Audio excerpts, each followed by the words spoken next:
1978. The Chi Omega sorority house in Florida.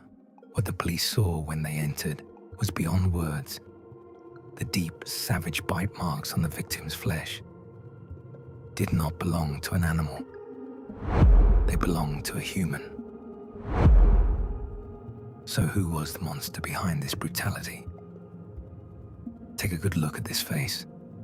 Worked on political campaigns, answered phones at a suicide crisis hotline, a highly polite law student with a bright future. His name, Theodore Robert Bundy. We like to think that monsters only hide in the dark, because the thought makes us feel safe. But here at Abyssos, we don't just judge, we try to understand. No child is born a predator destined to brutally extinguish the lives of over 30 women. That predator is built with deep traumas and in the fire of unbearable shame, stitch by stitch. Today, we are not entering the minds of the victims. We are entering the mind of the killer. We will find the broken child beneath that flawless mask. We will uncover how that dark force he called the entity awakened and dissect the anatomy of pure evil. Welcome to Abyssos. It all started with a devastating lie. The strict and unforgiving society of the 1940s.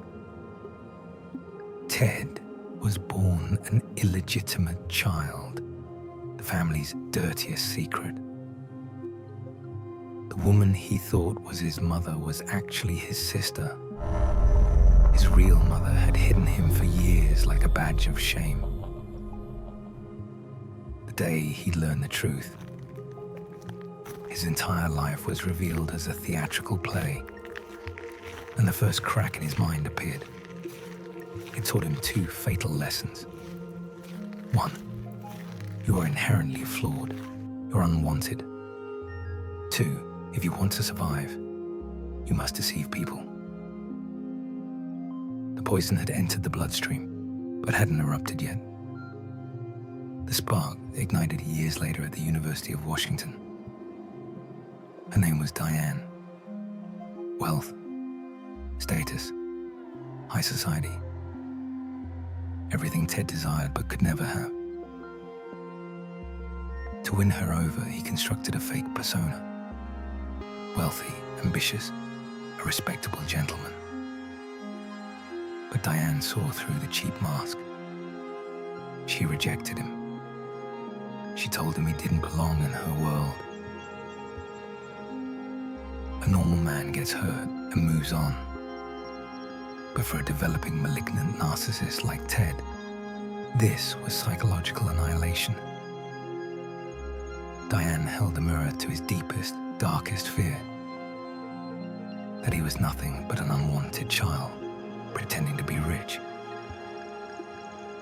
His ego couldn't handle this humiliation.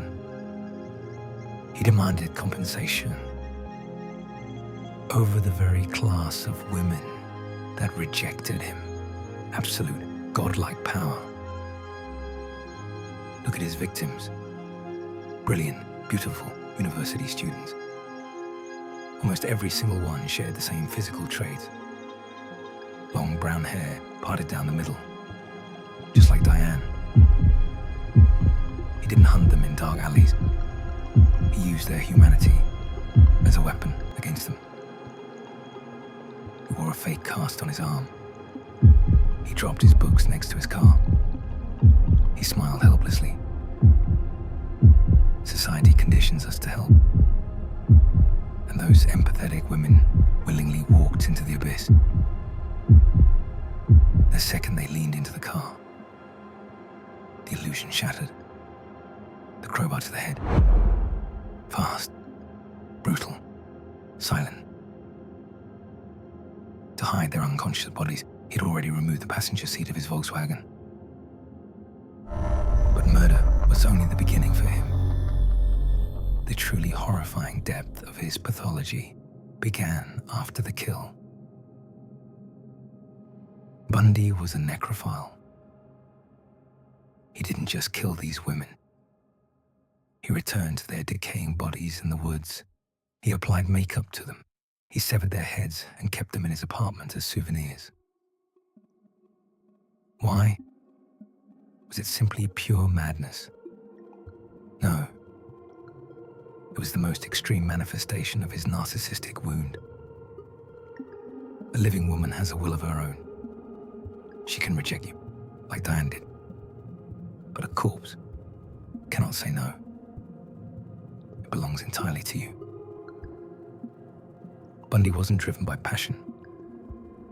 He was driven by a pathetic, desperate need to control a world that made him feel small. Desperately, sickeningly. He gave these dark urges a name, the entity, a demonic force that possessed his mind. But this was his greatest lie. There was no demon. The entity was simply a convenient excuse for a coward. The bodies piled up. The circle of justice closed in. He was caught, but he escaped. Not once, but twice. A normal fugitive escapes to survive. But for Ted, this was a performance. To humiliate the system. To prove he was the smartest man in the room. His final escape brought him to Florida. To the Chi Omega sorority house. He was no longer the charming boy next door, Sean. This was a frenzy. Battered bodies in under 15 minutes. Animalistic bite marks. A narcissistic collapse. The mask had shattered, revealing the savage, uncontrolled monster underneath. The courtroom in Miami was his final theatrical stage. He fired his defense team. He wore bow ties, smiled at the television cameras. He was so arrogant. He believed his handsome face could charm the jury, holding his life in their hands. But physical evidence is unforgiving. That savage bite mark left on the victim's flesh matched Ted's crooked teeth perfectly. The jury reached a verdict. Guilty. Sentence: the electric chair.